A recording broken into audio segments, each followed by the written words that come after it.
So we'll call the meeting to order at 6:35. First order of business is to review and make any changes to the agenda. I have two additions to be added to the agenda. One is to add the Vermont Electric Co-op application for Gagne and the Gibu that came in by email today. And the other is to add under new business the question of political signage on town property, which has come up a couple times in the last couple months. Any other changes to be made to the agenda by anybody? No.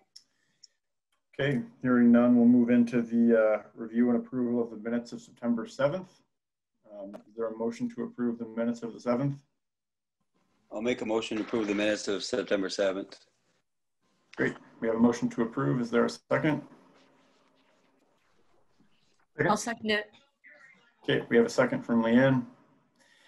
Is there any discussion on the minutes? See, they finally got posted. Yeah, I'm not sure what was up with that. Yeah. They got sent to Zach a week or so ago, but they're up now. Okay. Yeah. Yeah. All right, hearing no other discussion on the minutes, we'll vote. All those in favor of approving the minutes as written, please signify by saying aye. Aye. Aye. Any opposed? Any abstentions? Great, the minutes of September 7th are approved. Moving on to Public Works. First item here is grant updates. So we did get in the $20,000 that was the Better Roads grant that we weren't expecting for the Hazen's Notch culvert. Oh, okay. This was the one we had talked about previously to help offset the St. Ange expenses that came in. So we did get in the $20,000 for that. And then we did find out last week from Sean Coleman, apparently we've got another 17.5 thousand coming in. That was phase 3 of a grants in aid package for North Hill that I guess we hadn't budgeted for. So we have an additional $17,000 coming in next week that was not budgeted for, which is always good. Keep sending it. Yeah. And don't send it back. No. Yeah. So those are the only two grant updates as far as Public Works as far as Public Works goes that I've got. Anything on your radar, Mark? No, I think that's it. Yeah. Okay, great.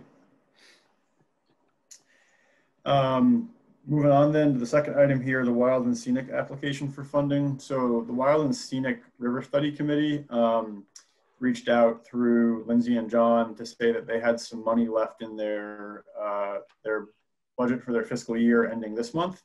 And so we went back and forth with some questions about what might be applicable. And it looks like some work on the Reagan and Purrier farm roads, some stone line ditching and some culvert work would meet their granting criteria.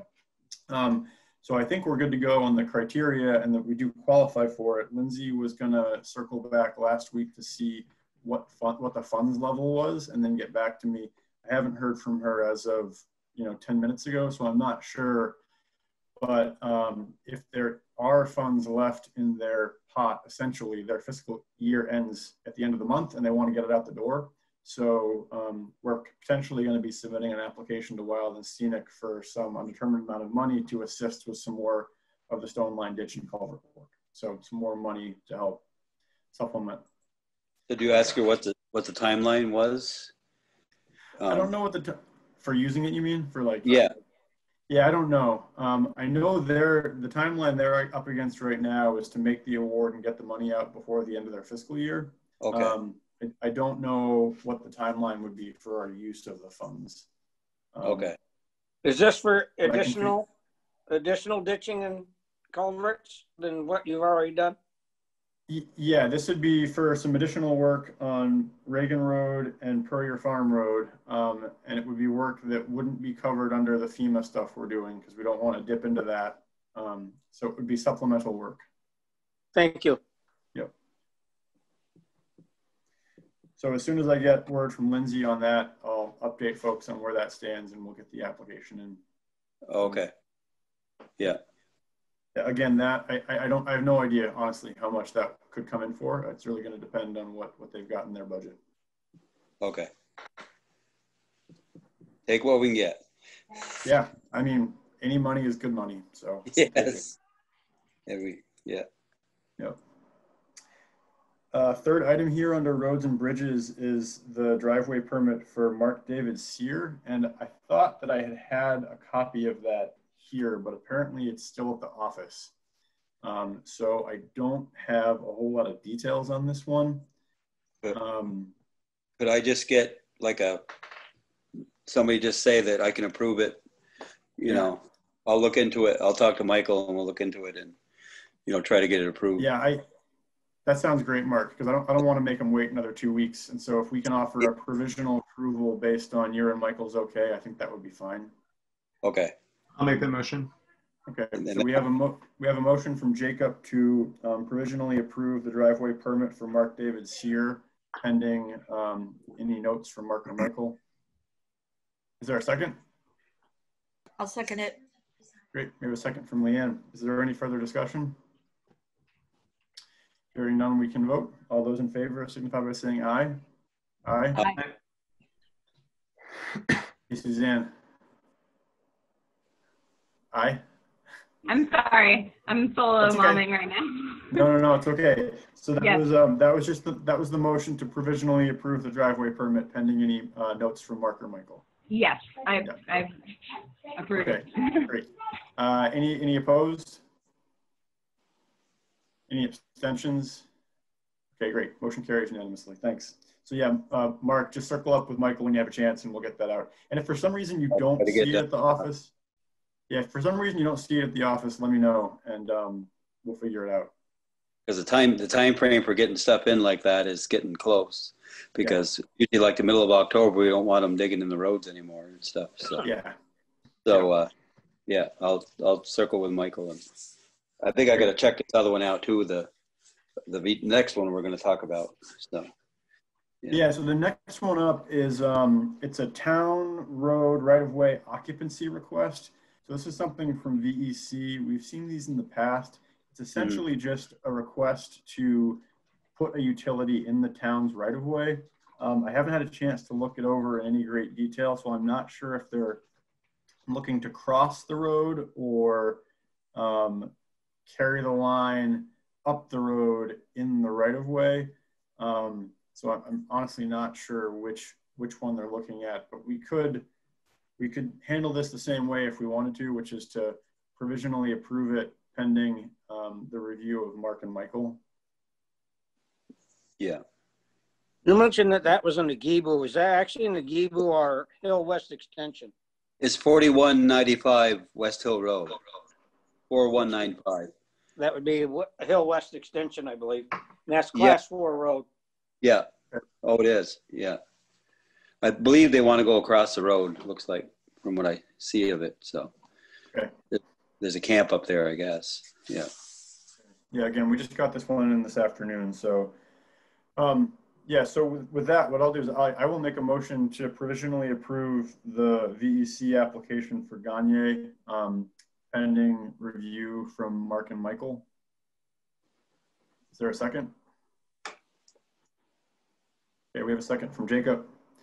Any further discussion? Hearing none, we'll vote. All those in favor signify by saying aye. Aye. Aye. Any opposed? Any abstentions? Great, motion carries. Anything else under roads and bridges? No, I don't think so. I don't have anything more. Okay. Great. Looks like I got enough up right now. Yeah. So with that, move on to buildings and grounds. So the first item here is the 98 Main Street location.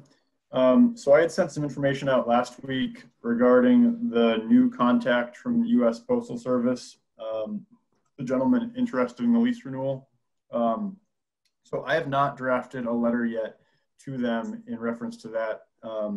Jacob was the only one that responded by email, but I ended up holding off for two reasons. One is I didn't have time to do it, and the second is while this was happening, we got a letter in from TD Bank saying that they're going to exercise their right of extension for their lease agreement until November 21st, 2021. So their lease has the option to extend on it. So they have the ability to extend it through November 1st, 2021. I haven't pulled out the full lease, so I haven't reviewed it yet to see what the terms are in there should one party or another party, you know, want to get out of it. But that is now also kind of, you know, weighing on the decision. So I figured we could make some space tonight to talk about it, you know, as a group, as opposed to trying to not make decisions by email to avoid open meeting laws. So I'll just open it back up to folks. Again, just to recap, the gentleman reached out regarding the renewal at the 98 Main Street location. We had a brief dialogue back and forth by email, essentially saying, you know, you're the umpty-umpth person from the U.S. Postal Service to approach us about the building. Quick recap of where we were at. And I told him essentially that, you know, given our past discussions, the board was probably unlikely to renew the lease on that location, given the condition of the building and a lack of any long-term plan for it. Essentially that we would most likely not renew the lease, you know, in the current form.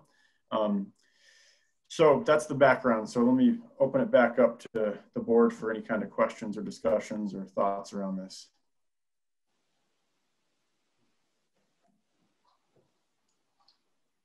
We own the building, correct? Yes, yep. So how can TD extend a lease of a building that we own? Oh, so TD Bank has a lease agreement on that little unit on the side. And when we entered into the lease agreement back however many years ago, there was the option for extension a certain number of times. And so they have the option to extend, and I think this is their last extension.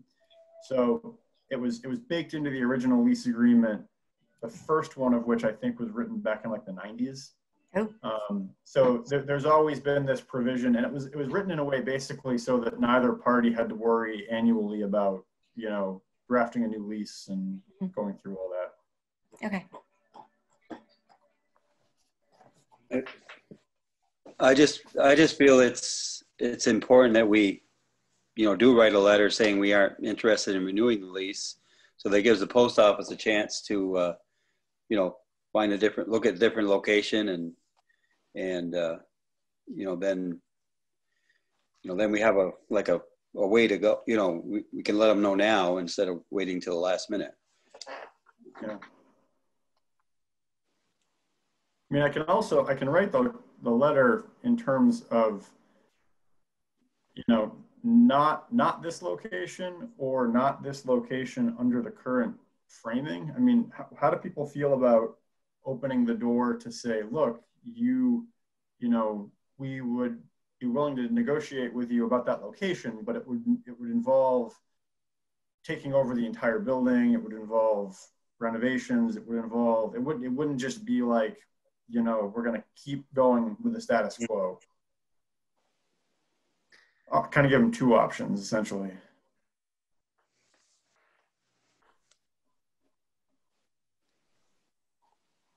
Yeah, Larry, I think I saw your hand. I was waiting. I was trying to get Jacob's attention because I thought he was going to speak. What was his reaction when you told him about the situation with the select board right now? You mean like the current status of the board's feelings towards the lease? Yes. What was his reaction to that?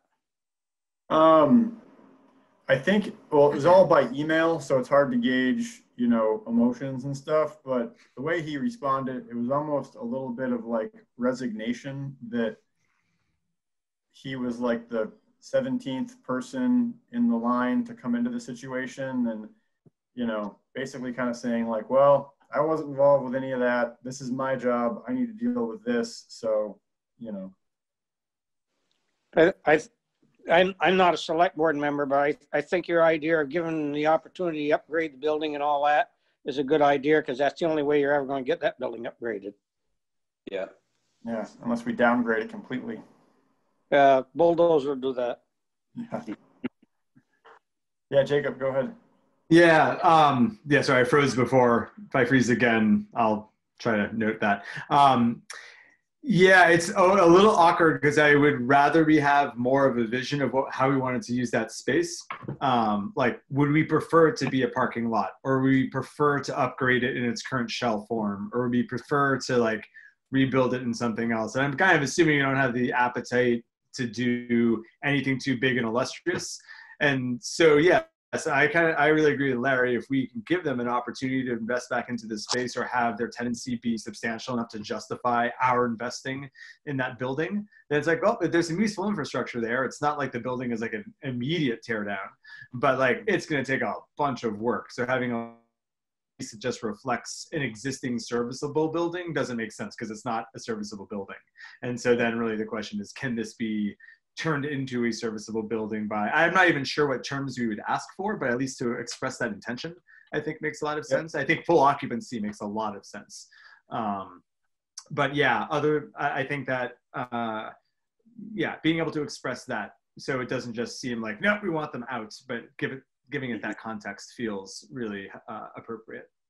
And maybe being so clear as to say, we really feel committed to, you know, keeping a presence for the USPS in Montgomery Center and just like stating that really clearly. And that having that be, it's not just a rejection, but it's this doesn't work right now any longer for these reasons. Yeah, I mean, Jacob, as you and I discussed separately, you know, in writing a letter that kind of says, nope, we're not going to renew your lease, it's a little bit of a gamble in terms of, I mean, this whole thing has been like a gamble, right? Who's going to call who's bluff first? You know, we push and they push, they stall, they disappear.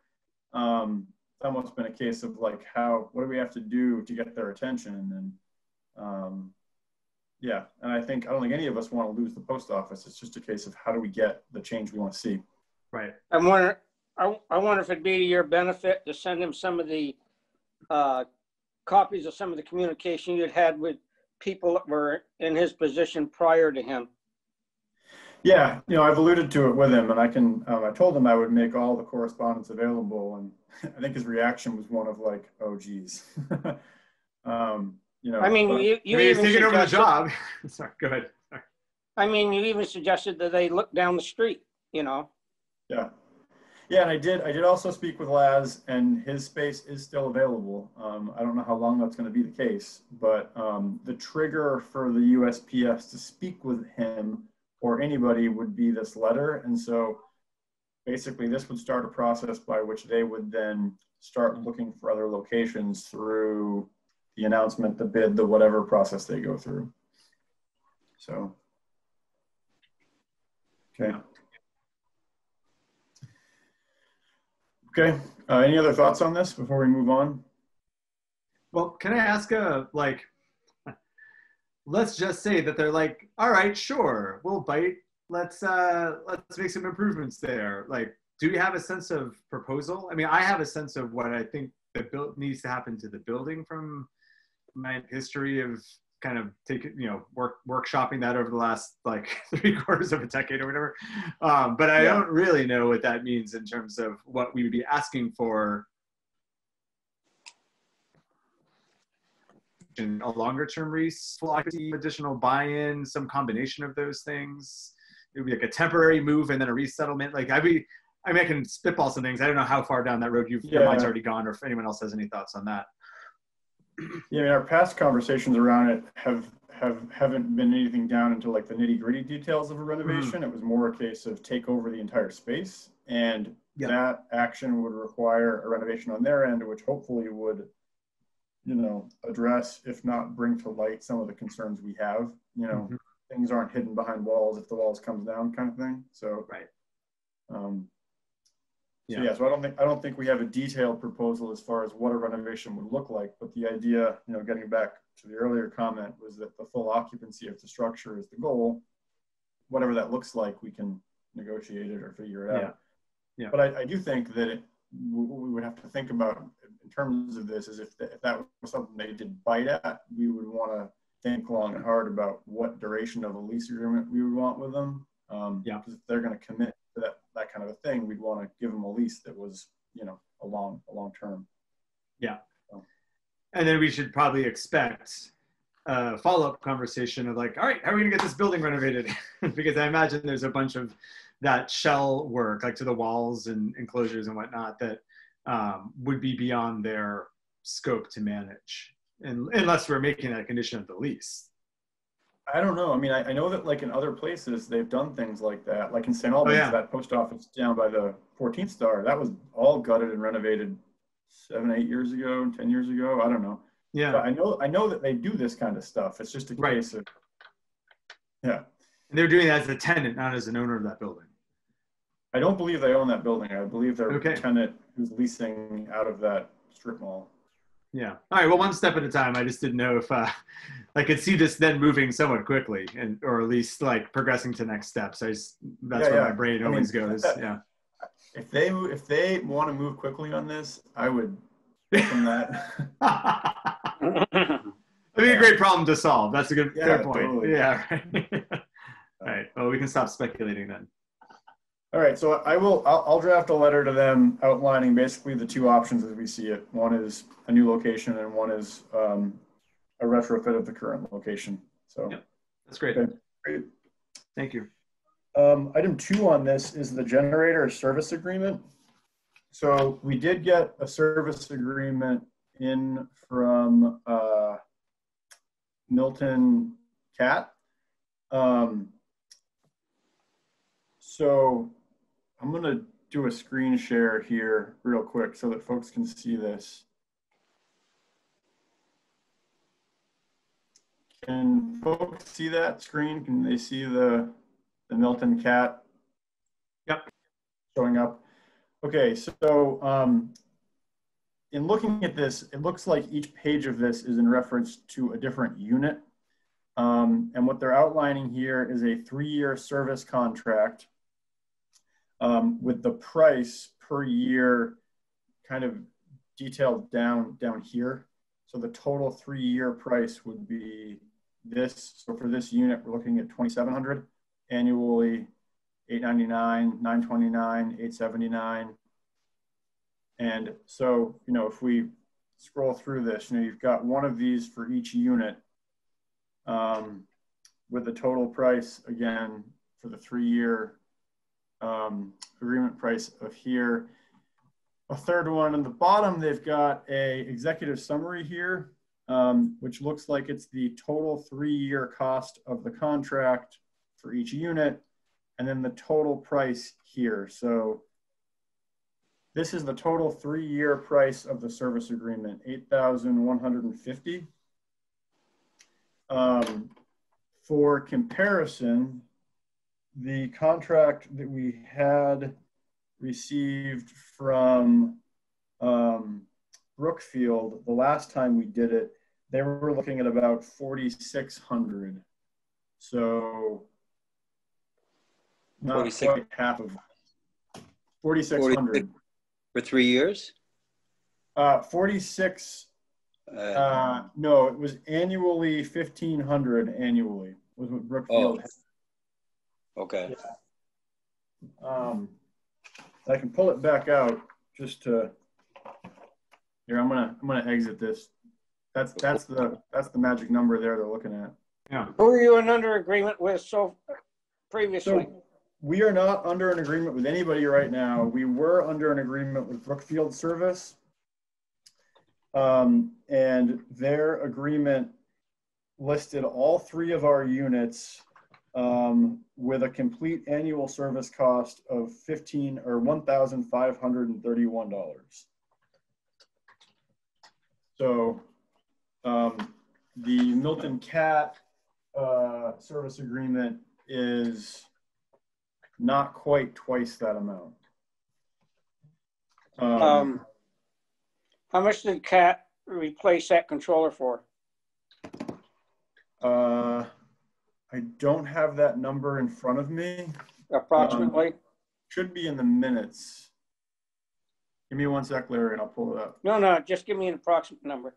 I honestly have so many numbers in my head that Yeah, and that hat ain't very big. Yeah, you're telling me. Yeah, Wasn't it about 8 or 10,000? No, it wasn't that much. It wasn't. That was with Brookfield. It was like 10 grand. Yeah. No, it was like 5,000, I think. Okay. One sec. Generator. Minutes.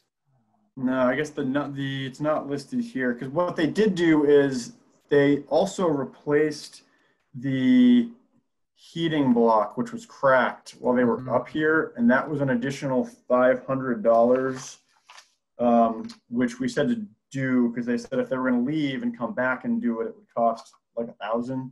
So they did it on site. Was it? I guess my point is Brookfield didn't catch the cracked module as well. Yeah, no, Brookfield. And their price of replacing the part was more than Cat. Yeah. A lot. Yeah.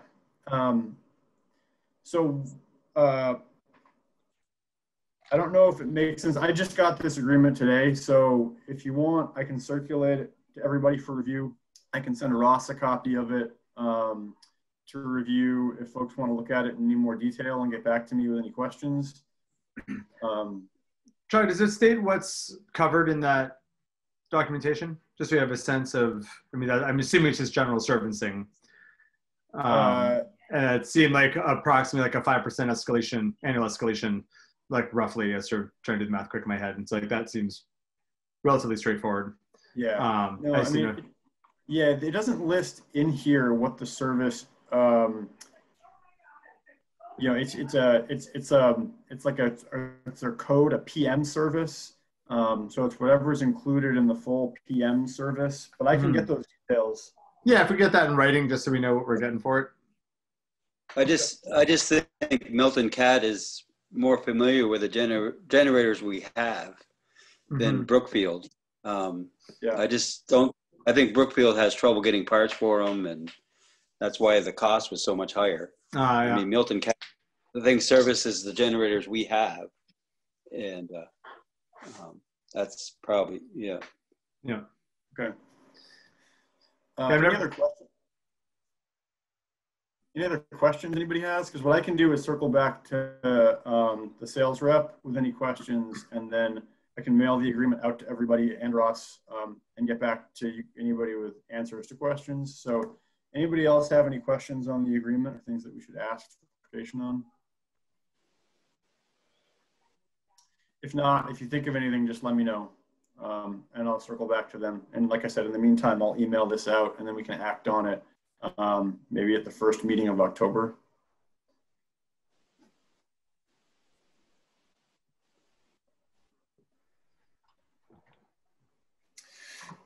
All right, if there's something else on the generator service contract, the next item under buildings and grounds is the public service building and the town office renovations. So we've been talking about this for a while, but the general idea is to still move forward with expanding the town office into the fire bay or the ambulance bay. Liz and Aaron and Genevieve have been talking about different kind of design things and what they'd be looking for in space requirements. And Liz got John Charette in there last week to do a real cursory walkthrough to kind of talk about, you know, big picture, what are we looking at, just to kind of get a ballpark of costs and things like that. And John came back with a number of suggestions and other things to think about, you know, certain walls that are already fire retardant, fireproof, things like that. Fire rated, yeah.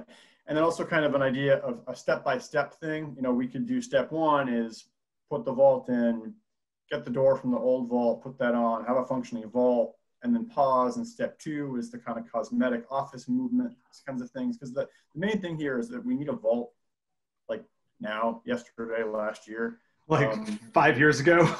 Yeah. Because the safes we have are functional, but they're not going to be functional, you know, too much farther into the future because of space requirements and things. So what I would like to do, given Jacob's experience with buildings and building, if Jacob's amiable to this, is to sit down and draft an RFP for the project to put out to bid essentially. Any project like this in this scope, we're going to need to put it out to bid and go through the whole formal process of things. It's not going to be as complex as, say, like putting in a municipal wastewater system, but it is big enough that we're going to have to go to bid and go through the formal process for it. So, Jacob, if you're game, we can put our heads together in the next couple of weeks and draft, what something like this would look like that we can get out to contractors to start kind of getting our ducks in a row on this. Yeah, I would be happy to help for sure. I was going to see, it's great that there's like a pretty good sense, like the way you just described in terms of a scope is super helpful. Is there anything visually like drawn on graph paper or anything like that, or might that be something taskable? Yeah, no, Liz has some sketches at the office of kind of what they were thinking about size-wise, space-wise. Because the other thing, Jacob, that I'd like to do with you while we're in there talking about this is to look at the whole building in a little bit more detail. We had talked about, one of the things about moving back into that building is going to be air circulation, some of the things like that we're concerned about today's context. So in addition to any kind of renovations there, we can look at any other improvements building wide that we might want to consider. Yeah, no, that's great. I would be happy to workshop that. Jacob, I don't know who the engineering group was on the building of that, but they should have some information on your air handling system you presently have, including a balance report, the whole 9 yards if they did it properly. Might give you an indication whether you have to install just another smaller unit or a huge unit or whatever, or whether the one is capable of handling more offices. Exactly. Yeah. I don't even, this is like a silly question. And like, this is not my bailiwick, but like, I don't even know if we have an air handling system in that building, do we? Like, wouldn't that mean that there were vents in certain places with air coming out? I mean, the building to me looks like a box. The heat is radiant. I don't see any vents. I mean, there's ceiling fans, but does anybody know? I don't think there is any in that building. Okay. When I was on the select board and worked in that, with people on that building, there's no central air system. Yeah. Okay. Which might actually serve us well, because then we can install something that will be dedicated for fresh air and not have to like leapfrog onto some like antiquated heating or cooling system. So that might not be a bad thing. Okay. But yeah, no, Charlie, happy to work with you. I remember, I think the last meeting, or maybe when we were chatting informally or something, you're going to dig around and see if there's any plans at all around the building. If there's anything that exists, that always just helps kind of like speed up my thinking. I'm more of a visual person, so that's always helpful if it's possible, but no worries if not. Yeah, I will put that back to the front burner to go back to the old office and dig around some and see if I can find something. Get your hazmat suit. Perfect. Yeah.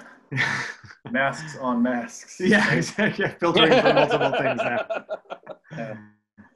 Serious biological. Yeah, let's connect offline. The biggest thing will be scheduling, but I'm sure we can get there within relatively. I guess what would be really helpful to identify just in this group right now, are there any expectations around like deadlines or timeframes that we should be holding in our heads? Or just like soon, right? Yeah, I don't think there's any time frame other than the sooner we can get a vault established, the better. Yeah. Yep. Yep. And again, the idea would be is if setting this up in a phased approach so that we can handle it through the annual budgeting process. I was just gonna ask. Yeah. Yeah. That's like the biggest thing. Okay. Cool. Yeah. Let's talk. Okay. If awesome. anyone is really excited to chime in on that, by all means, don't be shy. Yeah. Be in touch. But no, happy to help. Great. I do want to pause real quick because it is 7:09. So if there's no objection, we'll pivot to visitors. Wendy and Larry, do you guys have anything specific for visitors outside of other stuff on the agenda? Go ahead, Wendy. Oops, you're muted, Wendy. You gotta unmute. Yep. Yeah, just errors and omissions for the listers. Okay, great. Larry, anything specific for visitors? Real quick, I want to make sure that you know that my intended is here as well. Oh yeah, yep, Anita, okay. And this website thing, is it normal for these improvements to take so long? I have no idea. I don't know. I know Zach, it has like a number of irons in the fire and is juggling some stuff. And I know that he is also in the process of, I think, taking on another job, or I don't know if they would be a client or if it would be another job. So he is juggling a lot right now. But I have noticed that the website has not changed in the past number of weeks. And so I will give him a little bit of a nudge to see where we're at with that. The only other comment I wanted to make, and it goes back to the FEMA thing and all the work that the contractors done and our own people have done. I think what they've done is actually high quality work. They've done a large quantity of work and high quality work from what I've seen. I don't know what the criteria is where they open up spots and do ditching and not ditching, but what they have done is extremely good. Great. Well, thanks for the compliment. We'll pass it on.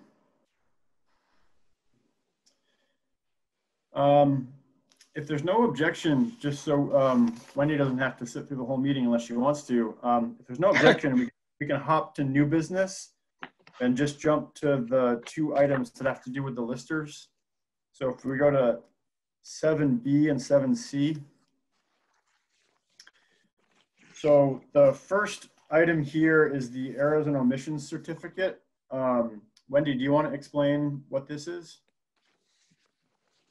Don't forget to unmute. If we make a mistake in the lister's office, that changes the grand list bottom line.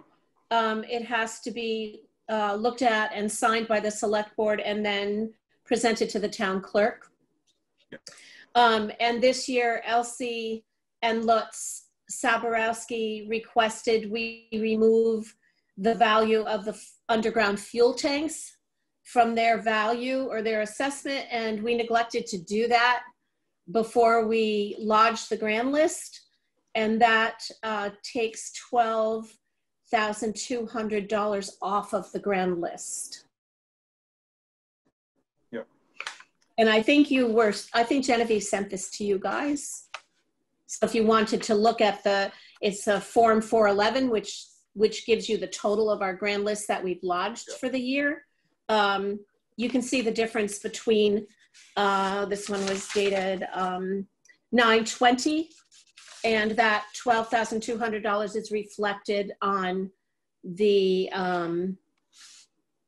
from the 9/10. Yep.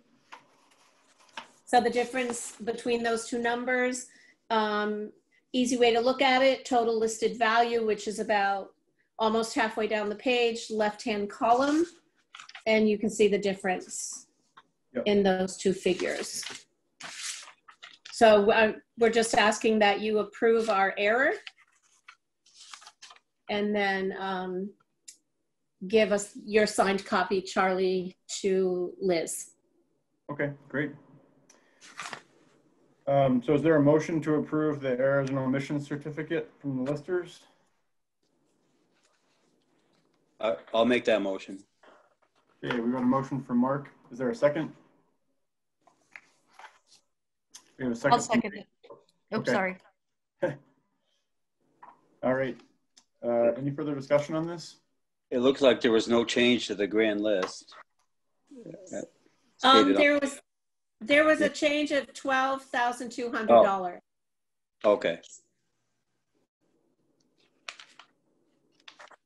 From 179,011,749 to 178,999,548. Okay.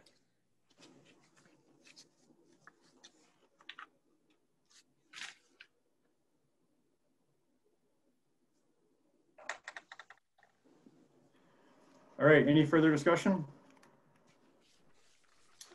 Okay, hearing none, we'll vote. All those in favor, signify by saying aye. Aye. Aye. Any opposed? Any abstentions?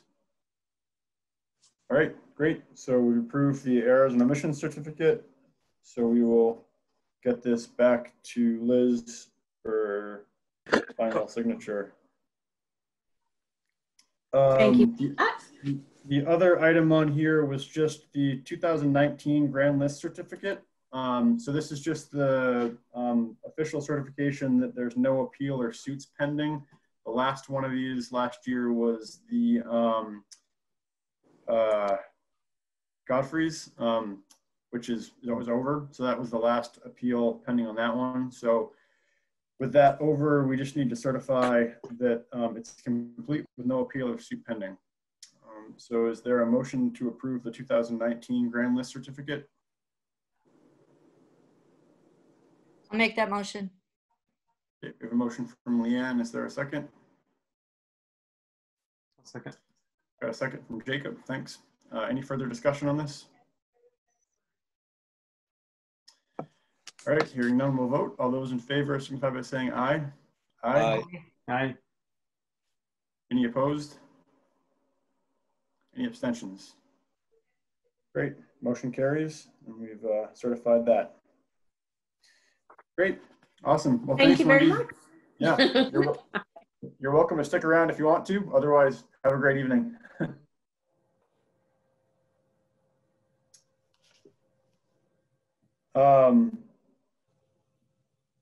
So I did note that Merle just joined us, and since we are kind of doing visitors stuff still, hi Merle. Howdy. So we were doing visitors, and we circled over to Wendy because she had some stuff for listers, but we're still on visitors. So I wanted to give you the floor if you had anything specific for visitors. Oh, not particularly, I guess. I don't know. Did Michael get a hold of you, Mark, about the roadsides? You mean about trimming the roadsides? Yeah, he was wondering, do you still want him to hire somebody to do the roadsides? I hadn't talked to him about it. Yeah, I'll try to talk to him and see what we're going to do. Yeah. Well, he was wondering if you wanted it done. Yeah. I think it should be done. Yeah. Okay. Okay, thanks, Merle. So with that, we'll circle back to Public Works. We're down on item C, which is the Transportation Alternatives Program. So just a quick note here on this one, that one of the provisions of the grant, the Transportation Alternatives Program grant, is that we have a local concerns meeting. That's essentially just a point where we publish a warning in the newspaper describing the project and what we're doing, and then we have a hearing to essentially hear any concerns about the project. So that's going to get posted or warned in the newspaper starting this week, and we're going to have that be scheduled for October 5th. So our next select board meeting is going to be when we're going to have the local concerns meeting. So just put that on your calendar.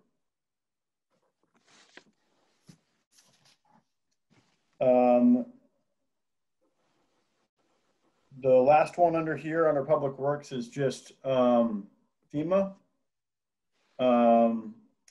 Things are progressing really well with that. We've signed off on, I think, 4 of the projects. So again, just to recap, each area of damage, whether it's a road or a set of culverts or something like that, is a project.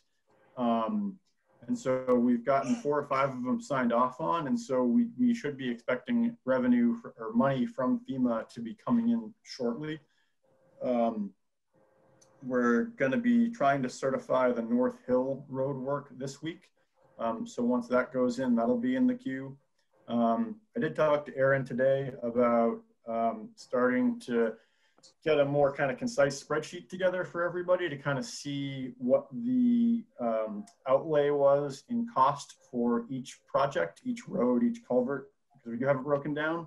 And then we'll match it with what we're getting from FEMA so that at the end of it, we'll have a pretty concise breakdown of exactly what we spent as a result of the event and what we were reimbursed for from FEMA. So we'll have that as a record, and we can compare that to the budget numbers and see kind of how close we were in our guess as to what we'd be putting out. But the process is going pretty smoothly. So that's good. So that's it under FEMA. We've done visitors. To my knowledge, there's no water commission issues. Does anybody have anything for the water commission? Okay. Hearing nothing, we'll move on to old business. First item here is just the placeholder for any COVID-19 related stuff that anybody might have. I don't have anything specific under this tonight. So again, just open the floor up if anybody has any news or questions or things from the community around this. I know that the last governor's address was talked about opening hotels to full capacity. Yep. So do we have any idea for going into winter and fall what that'll mean as far as tourism coming through town and like? Yeah, I have no idea what it'll do to our numbers. I do know that the next step is to ratchet up capacity in hotels, and I think he's talking about ratcheting up capacity in restaurants too. So yeah, I don't know what it's going to mean. I do know that a number of businesses in Montgomery did benefit from that gift certificate program they had. I can't think of the name of it, but it was the one where you can go on and get gift certificates to local businesses. And there were a number of Montgomery-based businesses on there that benefited from it, so that was good. Nice. Yeah. I did speak briefly today with Marlene about the library, and they are putting in some air handling stuff in the library that she's ordered. So I think what she was talking about was sometime in October reopening the library itself on either an appointment basis or a capped capacity basis, but they are looking to reopen in-person service at the library. Any questions on that should be directed to their board, but just as a point of information, that's what they're looking to do or hoping to do soon. Anything else from anybody on this? Hearing nothing, we'll keep moving. Next item is the electric vehicle charging stations. Any updates on that front, Suzanne? Not at the moment, no. Okay, just carry it forward from last meeting, still waiting on the work there. In the work. Great. So the wastewater and streetscape projects, a few updates on this one. So one update that's going to have to come before this board. So when they were designing the flow rates for the wastewater system, what the engineers did is essentially they used a calculation based off of the water flow rates in order to judge how much wastewater capacity we would need under the current system plus under build-out projections. They used that instead of some more traditional techniques that you might use in like a larger city because it was kind of an applicable scale to our area and the best means that we could think of to come up with how to judge capacity in a town like ours. The state A&R came back and basically said to the engineers that doesn't work. They didn't like that. And the engineers went back to them and said, well, there's no other way for us to do it other than to use this. And so what we're going to be getting soon, we're drafting this right now with the engineers, but essentially what the board is going to have to do is make a request of Julie Moore, the Secretary of A&R, to essentially sit down and talk to them about what formulas and what math they use to figure out the flow rates. And even folks at A&R have kind of said that it's a problem that they haven't really dealt with before because most of the systems they've used in the past to do this are scaled to much bigger towns and communities. And so there's no like textbook way of doing that in a town our size. So it's an interesting exercise in terms of how do we do this as a state? So there's no action for us at this point other than just to put a flag out there that we're going to be getting a letter at some point soon to review and send up to the agency just requesting that they enter into a dialogue with the engineers around how they came up with those numbers and you know, whether or not there's efficacy to that. Question? Oh yeah, go ahead, Jacob. Yeah. Are there contacts at Hoyt Tanner like available and willing to help provide technical assistance on our behalf through this process, or is that all additional services? Yep. Yeah. So to that end, everything that Hoyle and Tanner is doing right now is through either the USDA search grant. That's the $30,000 grant from USDA that we got, which we have received. That was the free and clear grant money towards the planning.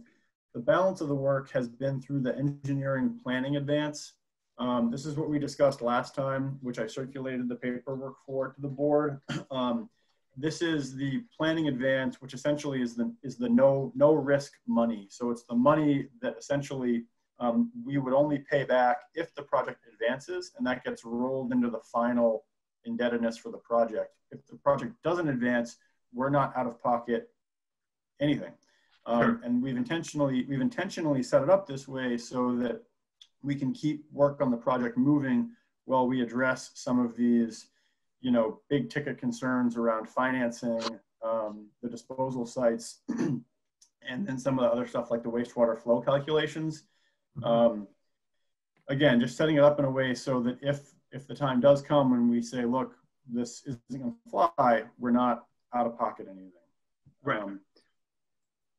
And so even within that structure, they still have capacity for, like, this isn't like, oh, that's beyond what we had, is within the scoping, the grant scoping. Yeah. Yep. Okay. So that's just baked double in. checking.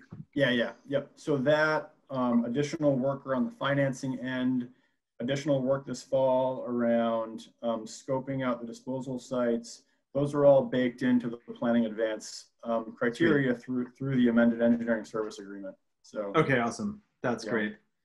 Larry, did you have a question? Yeah, I may have missed something through all the double talk, but if we do have to recalculate the flow rate, if the engineering group does, that's going to be an additional cost, I assume. Yeah, so I think, and that will, if the project goes forward, that's going to cost taxpayer more money. Well, so if we have to totally recalculate the flow rate, that's going to be like a big, you know, hit the brakes, stop, and let's assess this before we do anything. The hope is that this dialogue with A&R is going to essentially show A&R that the processes that they have for calculating this stuff does not work in a community of our scale. And so A&R needs to basically come to the realization that we don't have the tools we need, and therefore these are the tools we've developed. So that kind of conversation is covered under the EPA stuff, the planning advance funds. If they come back and they say after that conversation, no, you have to totally recalculate all of this stuff, then we're going to have to pause again and say, okay, where are we at? What can we cover? What funds do we have to cover the work? And what can we keep advancing? I mean, the principle here that, you know, we've been working off of, which is made entirely clear to Hoyle and Tanner, is that we are not in a position to spend any money or put any of our taxpayer dollars at risk at this point. We are doing this all on this kind of no risk money. If or when we come to the point where we need to consider more strongly whether taxpayer dollars are going to go into this, that's when we have to, you know, circle back and think long and hard about it. From that perspective. Not to jeopardize any relationship with Hoyle and Tanner, how much of it do you feel is actually their responsibility? How do you mean? For using the flow rate, the calculations that they did? That's a good question. I mean, you know, I think that the stuff they did was completely in good faith, you know, given the tools they had and the numbers that we had to come up with. So, I mean, I guess the question would be is if they come back and the state says this won't work, do we push back on them and say, look, you delivered a product that wasn't, you know, the product that we asked for? You know, they've been extremely good to work with so far. So I'm not expecting or hoping that would be the case, but I guess we can cross that bridge when we come to it. Yeah. Thank you. Yeah, no, good question though. I could write a long scathing letter to them and sign Merle's name. Good. So the one thing that I did want to just recap tonight, we talked about this at the last meeting about the amendment to the engineering planning advance. This is the one that we basically discussed and decided to move forward on. It's the document that I've got their signatures on already. The one thing that occurred to me last week in looking at the minutes was that, you know, if you listen to the recording of the meeting, you know, we discussed this and decided to move forward with it, but there was never a formal vote on it. So what I'd like to do is ratify that decision tonight, just so that in the minutes there is a formalized vote around this. Again, this is the amendment to the engineering planning advance in the amount of $131,000 to continue the work on the project using this money from DEC, which again is only paid back should the project advance. So this is just formally ratifying what we discussed at the last meeting. So with that, I would make a motion that the board formally adopt the application for financial assistance municipal wastewater feasibility study in the amount of $131,000. I'll second that. Okay. Is there any further discussion? Hearing none, we'll vote. All those in favor, signify by saying aye. Aye. Aye. Any opposed? Any abstentions? Okay, thanks. That's just so that, you know, for the record, there's a formalized motion and vote on that one. Next update on this front. Is there going to be any other discussions from the board, like with the general public, about the streetscape project? Yeah. So we're going to get into that right now, Merle. Yeah. So the streetscape project has been kind of backburnered while we received, digested, and figured out what to do on the wastewater front around financing and next steps there.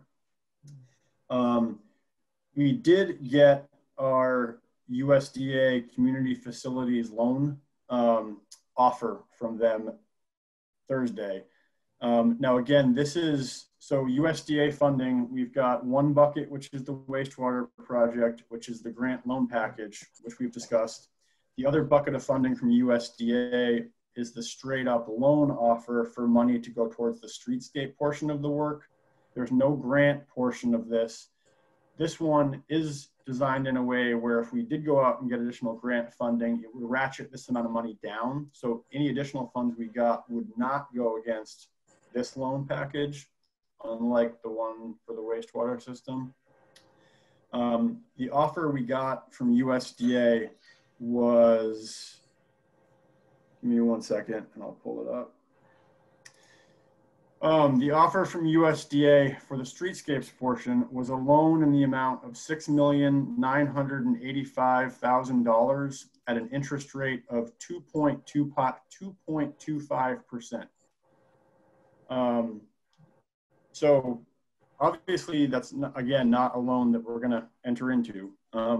At this point with USDA, they've advanced the offer to us, and we need to move to essentially accept the offer so they can obligate the funds, but we would not actually close on that loan until some distant point in the future.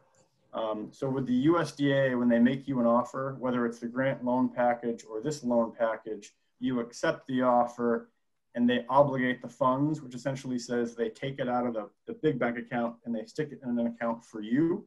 It's obligated for 5 years for us to use. If we don't use it, it goes away, but it's there basically earmarked for us. So tonight, what we need to do is just accept the loan offer. There's a loan resolution, which basically says we accept the loan offer at this amount. It's not closing on the loan. It's just accepting it so they can obligate the funds. I don't even know if we would end up using this. In talking with Hoyle and Tanner about the funding scenario framework for this, this amount of money with this interest rate, you know, it's not tenable. So we're going to be going after some federal build grants, some highway money, other sources that we're working on now to essentially get the money to make it feasible. So in a way, this loan offer is just money that's going to be banked for us for 5 years, so that whatever scenario plays out, we've got the money there to dip into should we need it or want it. But we don't need to take it again. Does that make sense to everybody? How much was USDA putting in their portion? So for this one, it's nothing. For the community facilities loan, for the streetscape stuff, there's no grant award. It's just a loan. So this would be the same kind of thing if we were to, so like the community facilities loan for, like if we were to build the public service building again, it's the same kind of thing there where they say, okay, here's your project. We're going to give you the money and we're going to give it to you at a relatively low interest rate for you to do the project, but there's no granting. And that's why it leaves the door open to us to go out and get other kind of federal or state funds to do the project. The idea being that if we could secure 90% of the funds from, say, a federal build grant, we would still have a bucket of money that we could take some from to basically cover the balance of it at a low interest rate. But again, it all comes down to the whole package making sense. And that's, again, what we're working on right now, is to come up with that framework that we can look at and with a straight face say this makes sense. Was the loan offer again, Charlie? So the loan offer from USDA, it was a loan offer of $6,985,000 at an interest rate of 2.25%. Thank you. A lot of beer. Yeah. So again, this is, this is money that if we approve it, it's obligated for us for 5 years. We don't need to use it. It's basically just sitting there waiting for us to figure the rest of our stuff out. So what we need to do tonight is just adopt this loan resolution. I'll screen share for a second so you guys can see what it looks like. But essentially, it's just it's a standard boilerplate USDA form, just, with the name of the town, project, the amount of the indebtedness. It's very similar to the loan resolution the town passed already. When the town voted on this, the town said, look, we want to do this project. We don't have the money for it. We need this much money. And so the town passed a resolution to go to bond for that amount, knowing that we would never actually go to bond for that full amount. So I would equate this to that, in that this is us saying to the USDA, yes, we need that much money. We're resolved to do it, but it does not actually, we're not actually closing on a loan right now. So it's got, boilerplate conditions down here. I've talked through them with the USDA staff. And then again, the bottom of it is just our signatures. And this obligates the funds for us to use, again, for the period of 5 years.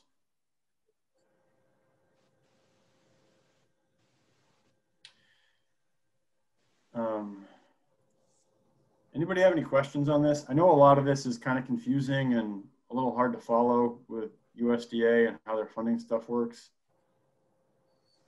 So you make if I may, you make the resolution and the money is there available for, you say, 5 years to use. And if you don't use, you can use a portion of it or all of it. Yeah. Yep. So if we accept the resolution for a loan amount of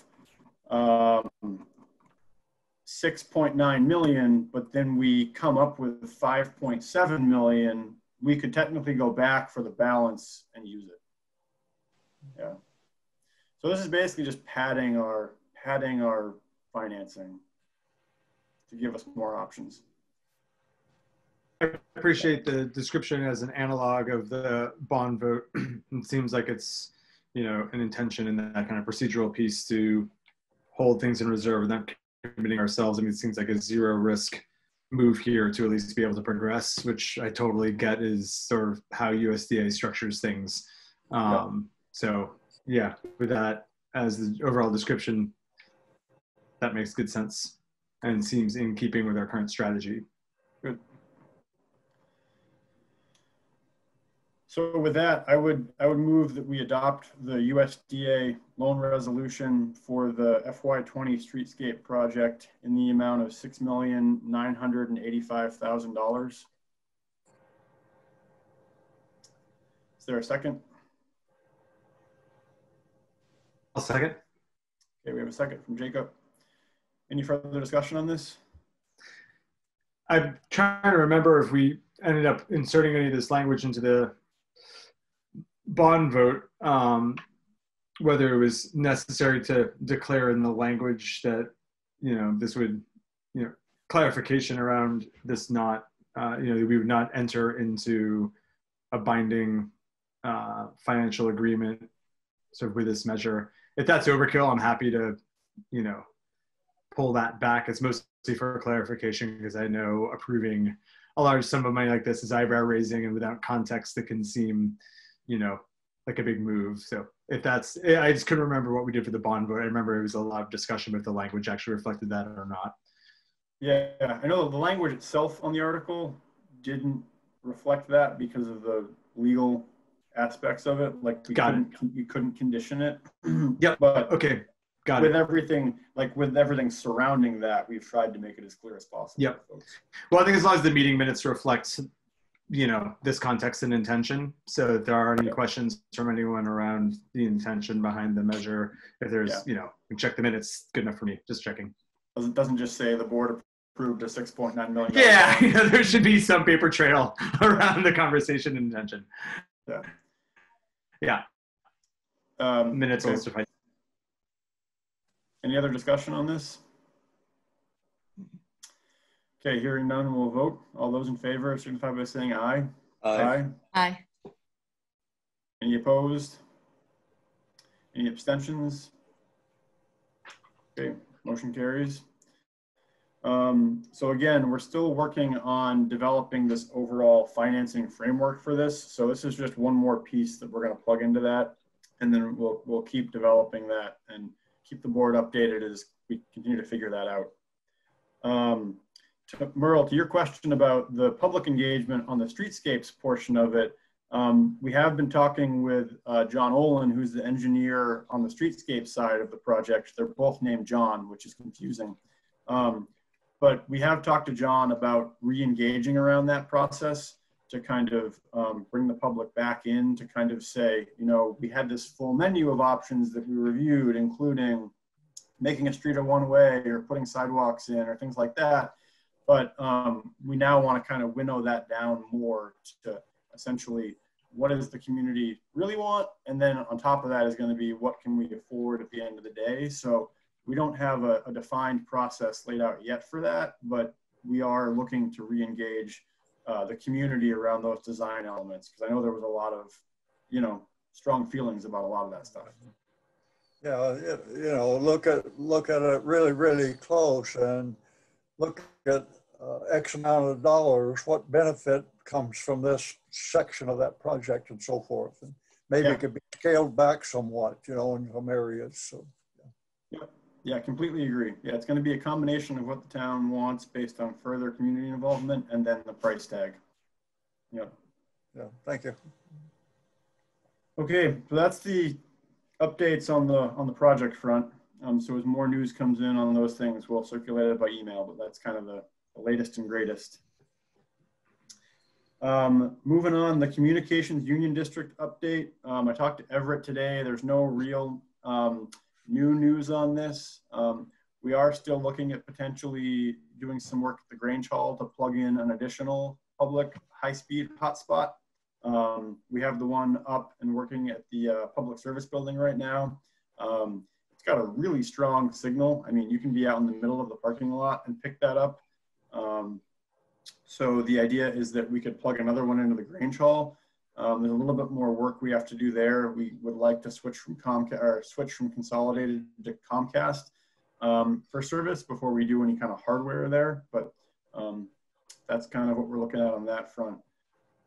The Communications Union District, I think, is only now meeting once a month, so I don't even think they've met since our last meeting. So there's no other real updates on that front. Moving into new business, first item up here is the health officer appointment. So we need to figure out what we're doing with the health officer.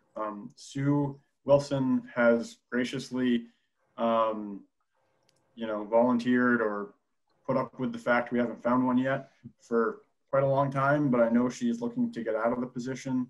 I have not found anybody yet through outreach, but we need to do this, within the next 2 weeks. So if anybody has any ideas tonight of people to reach out to, we can talk about it. Otherwise, what I'd like to do is task the board with beating the bushes and coming up with a candidate or multiple candidates. Were we going to check in with Enosburg about splitting an officer? Did that end up not working out? I still haven't heard back from Jim Cameron on that. I'll email him again. Yeah. But that, I mean, that might be the reply right there, but just didn't know if that circle got squared or not. yeah. Yeah. So I can work with Liz on trying to get stuff out on social media from the town around this, other outreach. But if folks have ideas around this, like, we got to figure it out. It's not a very glamorous position. Most sane folks don't want to be it. So. Well, it's a good time to find folks that are excited to contribute to their community. Do you mind forwarding along, is there any job description or write-up? I mean, I know I've looked at something at some point. I feel like I have anyways. Is that something you might be able to circulate so we can then? Yeah, I will email that to the board so you've got Awesome. a copy of it so you can share it with people. Yeah. Yeah. And so don't be shy, broadcast at this point where. Yeah. I mean, whatever outlets or avenues you've got, put the word out, direct outreach. If there's anybody you think of that you're not comfortable talking to, let me know and I can reach out to them. But we need to fill the position. Okay. Yeah, Merle. Yeah, I was wondering about how the appointments work. Generally you appoint after town meeting in, I guess, April. You have your annual appointments. When is that going to occur with this new 18-month budget? So the appointments would still occur after town meeting because that would still happen on the same annual cycle. It's not going to be in March anymore, is it? Well, we would still have town meeting in March. Yeah. Yep. Oh, okay. Yep. The health officer one's a little bit different because, just to recap, this is one that happens on a slightly different time scale. And technically, we don't make the appointment. We make a recommendation to the Department of Health, and then the Department. I'm not talking about that one. I'm talking about. Yeah. I just wanted to recap for the board too, just as a reminder for everybody that with the health officer appointment, it's technically something that we recommend, and then they appoint. Yeah, I know how that one works. I was just wondering about all of your appointments that you generally make after town meeting. Yep. Yeah, that should still appointments you have to make. Yeah. Okay. Yeah, that should still stick with the same timeline. Yeah. Thank you. Take care, everybody. Thanks, Merle. Hi, Merle. Good to see you. So, had you considered one of your young volunteer firemen, such as Doug or somebody like that? I hadn't thought about Doug just because Doug is pretty flat out with fire department stuff. But he's around all the time. Yeah, I can ask him. Doesn't hurt to ask. Just a thought. Hey, on that same line, is Joe back? Josie? I saw his pickup on the road the other day, but Yeah, I've I've seen it around too. Because he's not working at the shoe anymore. So I wonder. He might be interested. Okay. Yeah. Joe who? Joe Zartarian? Oh. He's not working at the shoe anymore? No, because he went to New Hampshire to take care of their dad when he fell ill. And so he was that's not good. He was with their dad for months, and then their dad did pass away, and he has returned, as far as I know, because I do see his truck around a lot, like on different days all the time. I pity what he went through. That's no fun. No. Well, I can reach out to Doug or Joe and just also broadly the fire department. You know, if there's somebody on the fire department who's interested, there's a little bit of a parallel, I guess, to that. What about like Kevin Scheffler or somebody from the former EMT department? Yeah, that's a great idea. Yeah, great idea. All right, I'll reach out to those guys too. It's a good idea, Suzanne. So the last item of business tonight, because we don't have any overweight truck permits or liquor licenses tonight, the last item here is it's a municipal planning grant for the Conservation Commission. They're looking to apply for a grant to fund a natural resource inventory. It's something that the Conservation Commission has discussed for years.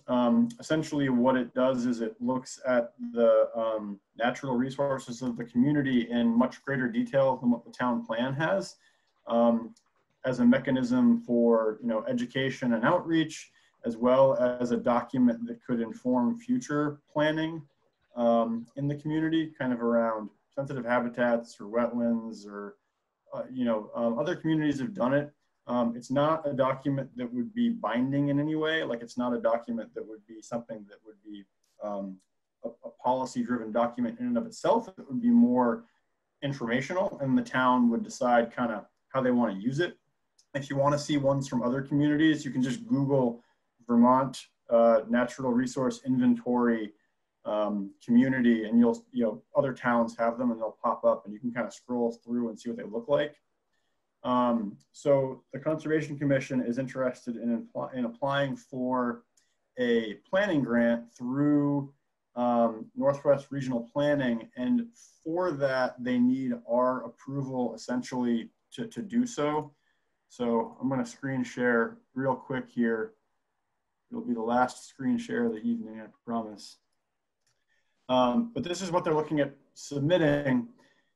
They have some details to be worked out, but if tonight the select board can essentially approve this portion of it right here, that we're going to give them the ability to submit the grant application. Alyssa would have to still sign off on it. And then there's just some authorizing official language that has to be submitted. But the main thing is that they can't submit it without our go-ahead. And since we're not going to meet for another 2 weeks, what I would have the board entertain doing is essentially approve the municipal planning grant application with the conditions that any matching funds come from the Conservation Commission Reserve Fund. So if they want to do it, great, but the town's not going to pay for it. Any of the matching funds would have to come from the Conservation Commission Reserve, which they have plenty of money for. So essentially tonight's motion would just greenlight their ability to submit the planning grant application. Yeah. We make sure that they spell Montgomery correctly. Was it not spelled right on that? No. Yeah, you're right. Montgomery. I will make sure that that gets corrected before that gets submitted. Okay. So with that, I would offer a motion that the board approve the submission of the FY21 municipal planning grant application by the Conservation Commission with the balance of any matching funds coming from the Conservation Commission's reserve fund. Is there a second? I'll second that. We have a second from Suzanne. Is there any further discussion? This is the same grant we've applied for in the past to help fund like the town plan updates, just by way of context. All right, hearing no more discussion, we'll vote. All those in favor signify by saying aye. Aye. Aye. Any opposed? Any abstentions? Awesome, great, motion carries. With that, we are through the agenda. So if there's no other business anybody has, we can entertain a motion to adjourn. Signage on town property? Beg your pardon, Larry?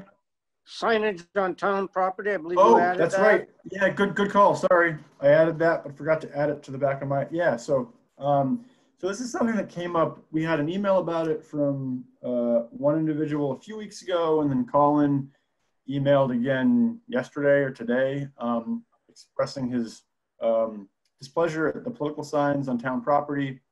I don't know if everybody had a chance to see the email from Liz, but essentially there is guidance around this, and it boils down to basically people should ask the town's permission to put signage on town property.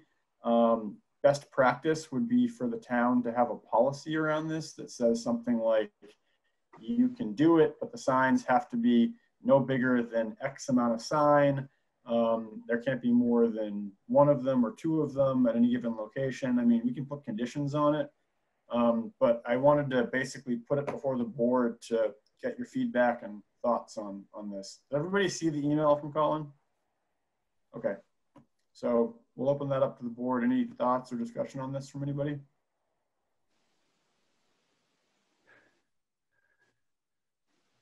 I'll give the board a chance first, Larry. I mean, I don't really like the aesthetic of signs being posted on our public spaces, not for any particular political reasons, but just because it looks kind of sloppy to me.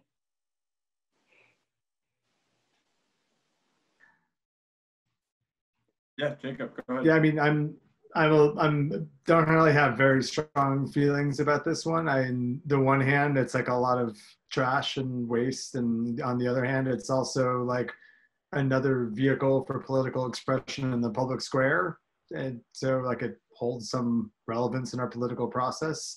Also doesn't have to be done in a public environment, and I appreciate in the age of hyper politicized conflict, keeping those neutral spaces. Sure, it doesn't seem like it's out of hand. I'm not seeing like blankets of signs everywhere like I do driving through like Burlington and South Burlington. So it doesn't seem like a big problem that has to get solved, but I get the like strong feelings around politics and public places. And yeah, that's about all I have to say about that.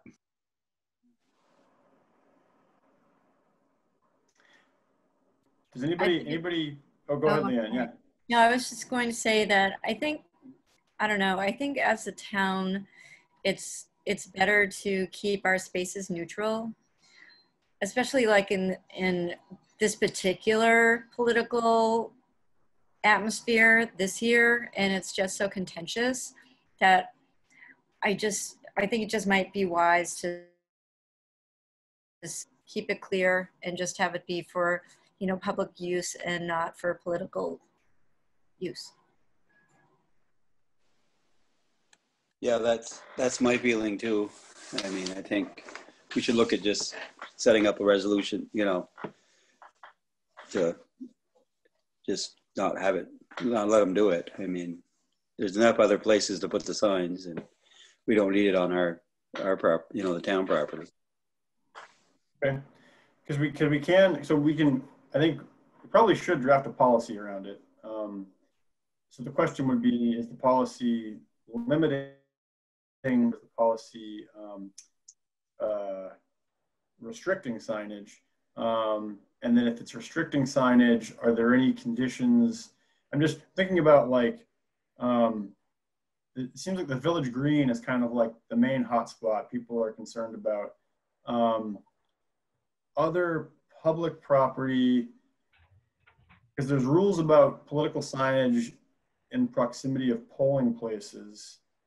I'm just thinking, is there any caveat to this whereby we would say you can put a sign like that out if it's on election day, adjacent to? I mean, is it a blanket policy of no political signage on town property, or is it under certain conditions, or one of those unintended consequences things? Like if we say no political signage on any town property, is there anything that like could be done or does happen that would negate that we're okay with? I can't think of anything, but I'm just wondering, like, would that I'm wondering if that would, at any hypothetical future point, affect, like, if there was a protest or if there was some sort of political action that involved signage. Maybe not. Maybe, yeah. We could also make it a blanket policy around signage. It doesn't have to be political. I mean, we could make it a blanket policy so that, like, if you were having a big yard sale on the, you know, Fuller Bridge Road, you could not put a big sign on the town green that said yard sale this way, you know? I mean, because we can do that too. We can make it just a public policy that we're not going to allow signage on town property. Just as Go ahead, Larry. Yeah, go ahead, Larry. just as definition, you're not talking on right of ways of the roads or anything. You're talking like the parks, the rec center, things like that. Is that correct? Well, we could write it anywhere we want to, but I think the definition of the public property would exclude the right of way. So someone could still put a yard sign on their yard, but like in the town's right of way. One of the things about political signage at polling places has to do, it specifies like candidates in the current election. So maybe if we were more specific about exactly what political, like that might help sort of, I don't know, make it clearer rather than it being so blanket if you kind of go in instead of out. I don't know. Okay. It's, yeah. The other thing I could do is that I can do a quick search of other towns and pull some example policies and circulate them so the board can kind of take a look. And then if you want, what we can do is cobble something together and pass it at our next meeting. Yeah, Jacob, go ahead. Yeah, I mean, I would still favor being able to have event signs posted, like Red Cross blood donations and harvest suppers and, you know, those types of community events I feel like are really appropriate and beneficial to have. And I was, yeah, Genevieve brought up exactly what I was thinking, like the difference between candidate signs versus like everything is freaking political at this point. So, I mean, I could see like a raft of like Black Lives Matter and Blue Lives Matter signs facing off against each other. And like, well, that would be political too, although it's not candidate driven. Is that okay? Is that, would we want to be more restrictive? So it seems like somewhere between like restricting candidate signs and only accepting event signs seem like, I guess, how I'm thinking of it being bracketed, and there's some gray area in between. And I think getting some precedents on how other towns have handled it would be helpful, just to see what other references we can bring in. Okay. All right, well, if that works, I can do a quick political signs on the other towns' policies and circulate those for folks to review, and then we can see if we can come up with something at the next meeting. Does that work? All right, cool. Every time we talk about this, I picture that property in Berkshire on in East Berkshire. I know. Not in the village. Yeah. Anyway. So that one that says Trump sucks and everything else. All right. You so know, I've never seen a political sign on the Enosburg Park. They must have some sort of policy. Yeah. I will. I'll look and see what we can pull out from them. So yeah, start with our neighbors. Yep. The only difference though, Larry, is that when I was thinking about that, but on election day, the driveway leading up to the fire station in Enosburg is wall-to-wall signs. So there's got to be some, you know what I mean? Like there's got to be some. So I'll pull the. I'll see if we can find a policy on that. So. All right. So with that, a motion to adjourn is in order. Someone throw it out there. I'll make a motion. Oh. All right, we got a motion from Leanne and a second from Suzanne. Here we go. Awesome. Any further discussion? Hearing none, we'll vote. All those in favor signify by saying aye. Aye. Any opposed? Any abstentions? Great, motion carries. Thanks, everybody. Well done, just in time for hockey. There you go. Take care.